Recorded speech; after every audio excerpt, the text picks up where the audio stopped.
भगवान हिंदुस्तान में गले में पटका पहनना पाप है? Is it a crime? विधानसभा के शीतकालीन सत्र के तीसरे दिन विपक्ष ने सदन में जमकर हंगामा किया और विधानसभा अध्यक्ष पर भगवा पटका पहनने के आरोप लगाए, जिस पर वन मंत्री राकेश पठानिया भड़क गए और भगवा रंग को देश की शान बताया और इसे पहनकर विधानसभा अध्यक्ष ने कोई गलती नहीं की। उन्होंने कहा कि भगवा रंग हिंदुत्व की शान है और इसे अपने देश में नहीं तो क्या लाहौर में या विदेशों में जाकर पहने, हमें भगवा रंग पर नाज है।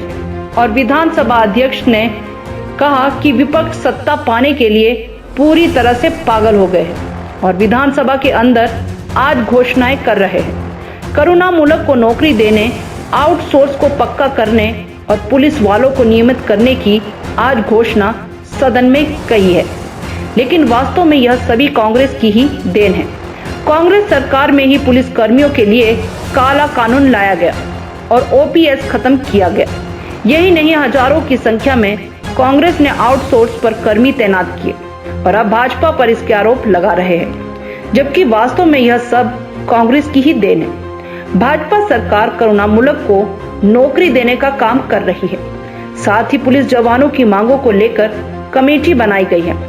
सदन में विपक्ष झूठ पर झूठ बोल रहा है और लोगों को गुमराह करने का काम कर रहे हैं। भगवान हिंदुस्तान में गले में पटका पहनना पाप है? Is it a crime? कमाल हो गया भाई साहब, ये तो मेरे को तो ये आपका प्रश्न गले से नहीं उतर रहा। अपने देश में मैं भगवानी पहनूंगा तो पाकिस्तान जाके पहनूंगा? Where will I wear the bhagwan? In Lahore और इन सम अदर कंट्री? ये हमारी देश की शान है, ये मेरा देश है, ये मेरा भारत है, मेरा भारत महान है, उसके लिए भगवान हमारे शान है। हर मंदिर के ऊपर भगवान लहराता तो क्या हमें शर्म आती? मुझे नहीं लगता कि भगवान पहन के जहाँ स्पीकर की कोई अपानता थी।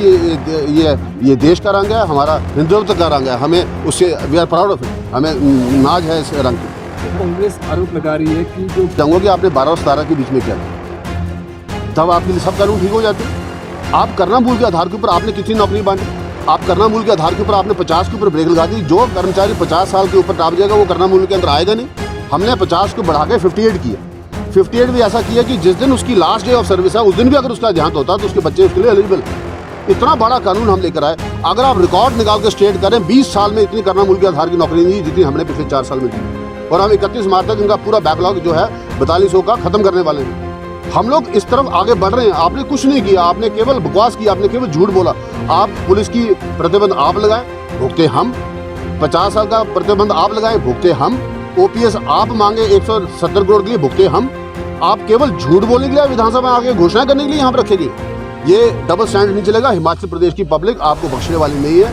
मेरे से आप पूरे कागज पे जहाँ लिखवाना लिखवा लीजिए। हमें इन 4 चुनाव हारने के बाद जो होश आई है, जो हमको एक सीख मिली है, मैं आपको विश्वास से कहना चाहूँगा 22 में एक बार फिर भाजपा की सरकार, एक बार फिर भगवान लड़ रहा है। में आपको अलाउ करना या नहीं करना था, पर उनके रूलिंग आने से पहले ही आप वॉकआउट करके वेल में आ रहे हो। फिर आप दुनिया भर की घोषणाएं आज अंदर विधानसभा के अंदर कर रहे हैं। आप करना मूल के ऊपर आप नौकरी सबको आज बांटा है। आपने आउटसोर्स वालों को सबको आज पक्का कर दिया। आपने ओपीएस आज इशू कर दिया। आपने पुलिस वाले आपने रेगुलर कर दिए। मेरे को समझ नहीं लगता ये झूठ का परिंदा। मुझे तो ऐसा लग रहा था कि अंदर कोई पीएचडी की क्लास लगी हुई झूठ बोलने की। जिस तरीके से ओपीएस किसने एक्सेप्ट किया? वीरभद्र सिंह ने। ये पुलिस वालों को काला कानून किसने पास किया? आपकी सरकार ने पास किया। 15 में आपने पास किया। और 12 से 17 तक आउटसोर्स पे थोक में भर्ती किसने की? आपने की। आज बकवास करने के लिए हम रह गए, सुनने के लिए हम रह गए। विधानसभा में आप दुनिया भर की घोषणा करना है। आज आप बोल रहे हैं कि हम ओपीएस देंगे। आपने पंजाब में क्यों नहीं दे दी ओपीएस? आपने छत्तीसगढ़ में क्यों नहीं दे दी ओपीएस? आपने मध्य प्रदेश में क्यों नहीं दिया ओपीएस? आप महाराष्ट्र में क्यों नहीं दे रहे ओपीएस? आपकी कभी दिल्ली में सरकार बनेगी? आज 450 से आपके पास 52 एमपी रह गए। 52 एमपी वाले विपक्ष, और जिसको ममता बनर्जी कहती है कि यूपीए अब कोई चीज़ ही नहीं है। There is nothing known as UPA. आप ऑपोजिशन की मेन धारा में भी नहीं है दिल्ली में। आप आज इस देश के राष्ट्रीय मानचित्र से गायब हो चुके हैं। कांग्रेस मुक्त हिंदुस्तान की तरफ आगे ये दुनिया बढ़ रही है और आप ओपीएस दे रहे हैं। आप दुनिया भर की नौकरी दे रहे हैं। ये सारा मसला जो हल होगा वो भारतीय जनता पार्टी के माध्यम से होगा। हमने ओपीएस की भी कमेटी का गठन किया है। हम बहुत जल्द आउटसोर्स की पॉलिसी भी लेकर आने वाले हैं। और जहाँ तक रही पुलिस वाले की बात, उसकी भी हमने जो है कमेटी का गठन किया हुआ है। इन सारे विषयों को हम एड्रेस कर रहे हैं। आप जो कुछ कर नहीं सकते वो सिर्फ आज घोषणा कर रहे हैं। इससे आज लग रहा था पता विधानसभा के अंदर कि आप सत्ता पाने के लिए कितने पागल हो रखे हैं। जितना बुरा हाल है आपका बिना विपक्ष के, आप मुख्यमंत्री कहाँ चले गए? अरे भाई ऑल इंडिया चीफ मिनिस्टर्स की कॉन्फ्रेंस है, प्रधानमंत्री जी चेयर कर रहे हैं, मुख्यमंत्री नहीं जाएगा, अपने स्टेट का वहाँ पे जाके पक्ष रखेगा, अपने पक्ष की लड़ाई रखेगा। हमारे भारत सरकार में अरबों करोड़ों रुपए के प्रोजेक्ट फंसे हुए हैं और मुख्यमंत्री का काम होता है जैसे एक विधायक आके विधानसभा में अपने क्षेत्र के बारे में लड़ाई लड़ता है, वैसे मुख्यमंत्री अपने प्रदेश के बारे में दिल्ली में जाकर लड़ाई लड़ता है। आज all India chief ministers conference में मुख्यमंत्री नहीं जाएगा तो तुम जाओगे क्या?